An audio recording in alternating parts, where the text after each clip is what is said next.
বেলডাঙ্গা স্টেশনে অবৈধ দোকান ভাঙতে চলল বুলডোজার। ভেঙে গুড়িয়ে দেওয়া হলো একের পর এক দোকান।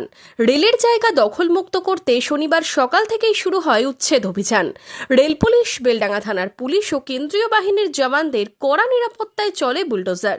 জেসিবি দিয়ে ভেঙে গুড়িয়ে দেওয়া হয় ১ নম্বর প্ল্যাটফর্মের দিকে থাকা পরপর দোকান।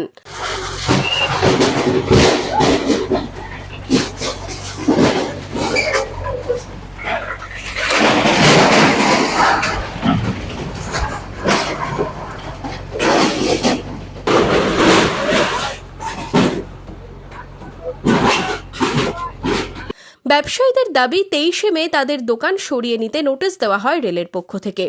অনেকেই দোকানের জিনিসপত্র সরিয়ে নেন, তবে এদিন উচ্ছেদ শুরু হতেই ক্ষোভে ফেটে পড়েন ব্যবসায়ীরা। পুনর্বাসনের দাবিতে সোচ্চার হন ব্যবসায়ীরা। হঠাৎ সন্ধ্যাবেলা এসে নোটিশ ধরে দেয়, আমাদেরকে সময় কোনো দেয়নি। তাই তো আমি রেলের কর্তৃপক্ষদেরকে আমরা নোটিশও দেওয়া হয়। রেল চত্বরে যত দোকানদার সবাই মিলে আমরা নোটিশ একটা দরখাস্ত জমা দিই, আমাদেরকে কোনো একটা সহযোগিতা করছে না। রেলের তো অনেক জায়গা আছে, আমাদেরকে এক হাত না পারলে আধ হাত দেখ, আমাদের এতটা হকার, আমরা কোথায় যাব? এই যে একজন বলে গেল সুইসাইড করতে হবে, আমাদেরকেও সুইসাইড করতে হবে, আমরা কোথায় যাব? আমি ব্যবসা করতে বাবা 30 বছর, বাবা 30 বছর করছে, আমি 55 বছর করেছি। আপনি 55 বছর, 30 বছর করেছে। দীর্ঘদিন ব্যবসা করেছি আমরা। দীর্ঘদিন ধরে কিসের ব্যবসা ছিল? কাঠের চুরির ব্যবসা। কাঠের চুরির ব্যবসা। এখন কি করবেন? আপনি সুইসাইড করে করবেন না? আমাদের সুইসাইড করতে হবে, সুইসাইড করার কোনো অবস্থা নাই। আমাদেরকে বিষ খেতে হবে, না রেলে গলা দিতে হবে আমাদেরকে। রেলের উচ্ছেদ ঘিরে এদিন স্টেশন চত্বরে উত্তেজনা ছড়ায়। সিটু নেতৃত্ব ক্ষতিগ্রস্ত ব্যবসায়ীদের পুনর্বাসনের দাবি জানানো হয়। পার্টিকুলার কোনো দোকানে না গিয়ে দোকানে কিছু নোটিশ, আনঅথরাইজ নোটিশ, মানে কোনো একটা অফিসার তার তো সই করবে যে এত তারিখ 30 তারিখ পর্যন্ত মধ্যে আপনারা আপনাদের জায়গার দোকান ভেঙে ক্লিয়ার করে নেন, 30 তারিখের পর আমরা নিজে থেকে ভাঙব।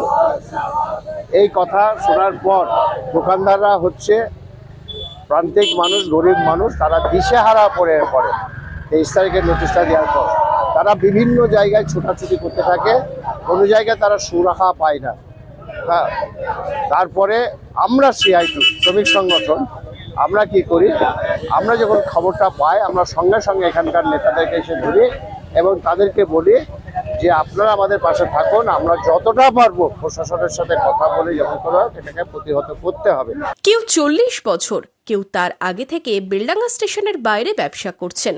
রেল দপ্তর উচ্ছেদ করে দেওয়ায় কপালে চিন্তার ভাঁজ পড়েছে ব্যবসায়ীদের। বেলডাঙ্গা থেকে ওমর ফারুকের report, Madhyabanga news. Manmohini health care, স্বাস্থ্যসেবায় অটুট শ্রেষ্ঠত্বের শিরোপা।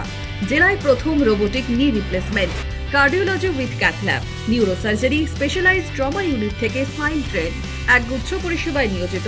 Manmohini health care, quality care with personal touch, Berhampore শিল্প তালুক।